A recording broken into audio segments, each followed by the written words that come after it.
حضرت آدم علیہ السلام سے لے کر آج تک جتنے انبیاؤں کو اللہ تعالیٰ نے اس دنیا میں مبعوث فرمایا ہے وہ تمام کے تمام صرف انسانوں کو بھلائی اور حق کا راستہ ہی دکھانے ہی دنیا میں آئے تھے۔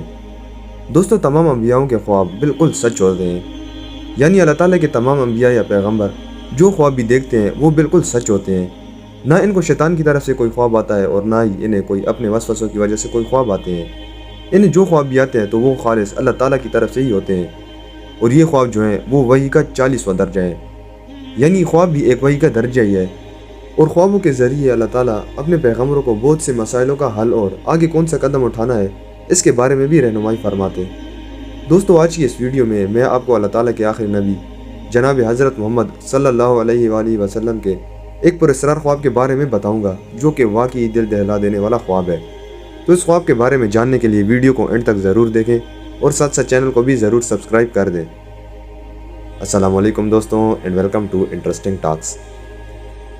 دوستو، آپ صلی اللہ علیہ وآلہ وسلم کی عادت تھی کہ جب فجر کی نماز پڑھ لیتے تو آپ صحابہ کرام کی طرف متوجہ ہوتے اور فرماتے کہ اگر تم میں سے کسی نے رات کو کوئی خواب دیکھا ہے تو وہ بتا دے۔ اگر کسی صحابہ کرام نے بھی کوئی خواب دیکھا ہوتا تو وہ آپ کو بتا دیتے، اور اس طرح آپ اس کی تعبیر بتا دیتے۔ اور اسی طرح معمول کے مطابق ایک مرتبہ جب فجر کی نماز کے بعد آپ صحابہ کرام کی طرف متوجہ ہوئے اور پوچھا کہ رات میں کسی نے کوئی خواب دیکھا ہے تو وہ بتا دے، تو تمام کے تمام صحابہ کرام چپ تھے اور پھر فرمانے لگے کہ حضور کسی نے کوئی خواب نہیں دیکھا۔ تو تب آپ صلی اللہ علیہ وآلہ وسلم نے فرمایا کہ آج رات میں نے ایک خواب دیکھا ہے، اور آپ نے خواب سنانا شروع کیا۔ آپ صلی اللہ علیہ وآلہ وسلم نے فرمایا کہ میری طرف دو شخص آئے اور میرا ہاتھ پکڑ کر مجھے ایک مقدس زمین کی طرف لے گئے، اور میں نے دیکھا کہ ایک شخص وہاں پر کھڑا ہوا ہے اور دوسرا شخص بیٹھا ہوا ہے، اور اس کے ہاتھ میں ایک لوہے کا زنبو ہے، اور بیٹھے ہوئے شخص کے گلے کو اس سے چیر رہا ہے، یہاں تک کہ وہ گدی تک جا پہنچا۔ اور دوسرے شخص کے ساتھ بھی یہی معاملہ ہوتا اور پھر اس کا گلا صحیح ہو جاتا، اس کے ساتھ پھر دوبارہ یہی معاملہ کیا جاتا۔ تو میں نے پوچھا کہ آخر یہ کیا معاملہ ہے؟ تو وہ شخص بولے کہ آگے چلو۔ ہم آگے چلے گئے، یہاں تک کہ ایک شخص سے گزرے جو کہ لیٹا ہوا تھا، اور اس کے سر پہ ایک شخص بھاری پتھر مار رہا تھا، اور جب وہ پتھر اس شخص کے سر پہ لگتا تو اس کا سر بالکل کچلا جاتا اور وہ پتھر دور جا کے گرتا۔ پھر دوبارہ اس کا سر صحیح ہو جاتا تو دوبارہ اس کے سر پہ وہی بھاری پتھر مارا جاتا، اور اسی طرح یہ معاملہ اس کے ساتھ جاری رہتا۔ میں نے پوچھا کہ یہ کیا ہے؟ تو وہ بولے کہ آگے بڑھو، یہاں تک کہ ہم ایک غار پر پہنچے جو کہ نیچے سے بہت ہی فراخ تھی اور اوپر سے کافی تنگ تھی، اور اس میں بہت سے ننگے مرد اور عورتیں بھری ہوئی تھی، اور کافی تیز آگ بھی اس میں جل رہی تھی۔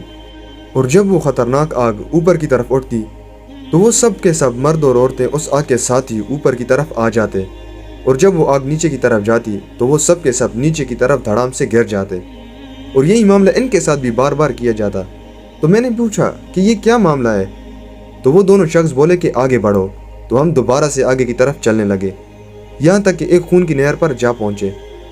وہاں میں نے دیکھا کہ خون کی نہر کے بیچ میں ایک شخص کھڑا ہے، اور اسی نہر کے کنارے دوسرا شخص بھی کھڑا ہے، اور بہت سے پتھر بھی وہاں پہ پڑے ہوئے ہیں۔ جب نہر کے اندر کھڑا شخص کنارے کی طرف آتا ہے اور نکلنے والا ہی ہوتا ہے تو تب کنارے پہ کھڑا شخص پتھر اٹھا کے زور سے اس کے منہ پہ مارتا ہے، اور یہ شخص پتھر لگنے کی وجہ سے دوبارہ نہر کے اندر چلا جاتا ہے، اور یہ معاملہ بھی اس کے ساتھ بار بار کیا جاتا۔ جب بھی وہ شخص کنارے کی طرف آتا تو دوسرا شخص اس کو پتھر کے ساتھ زور سے مارتا۔ میں نے پھر پوچھا کہ یہ کیا ماجرا ہے؟ تو وہ پھر سے بولے کہ آگے بڑھو۔ تو پھر ہم آگے چلنے لگے، یہاں تک کہ ہم ایک خوبصورت اور ہرے بھرے باغ میں جا پہنچے۔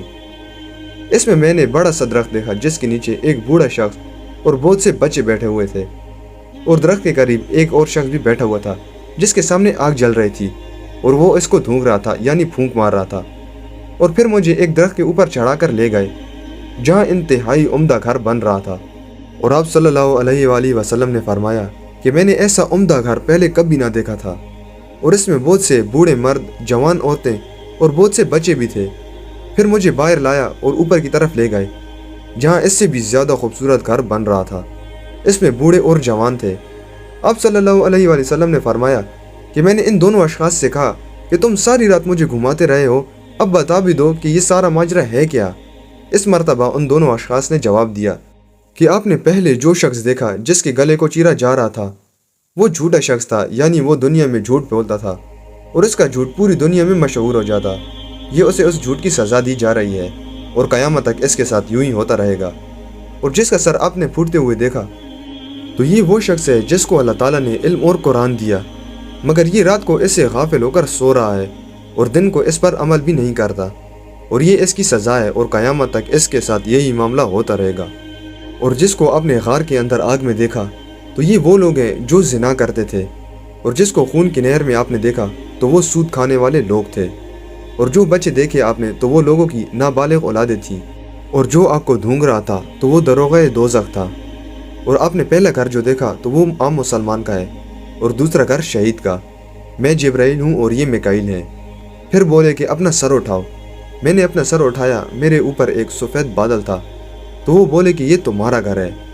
میں نے کہا کہ مجھے چھوڑو تاکہ میں اپنے گھر میں داخل ہو جاؤں، تو وہ کہنے لگے کہ نہیں، اب تمہاری عمر باقی ہے، پوری نہیں ہوئی، اگر پوری ہوئی ہوتی تو چلے جاتے۔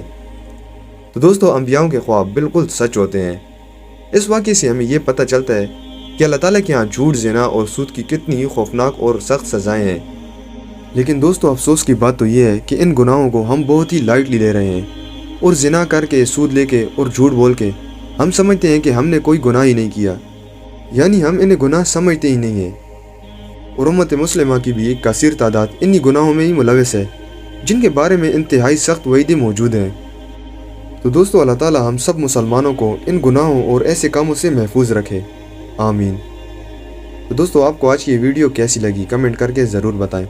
اگر ویڈیو سے کوئی بھی نئی انفارمیشن آپ کو ملی ہو تو ویڈیو کو لائک کریں، چینل کو سبسکرائب کریں اور بیل آئیکن پر کلک کرنا نہ بھولیں۔ Thanks for watching this video.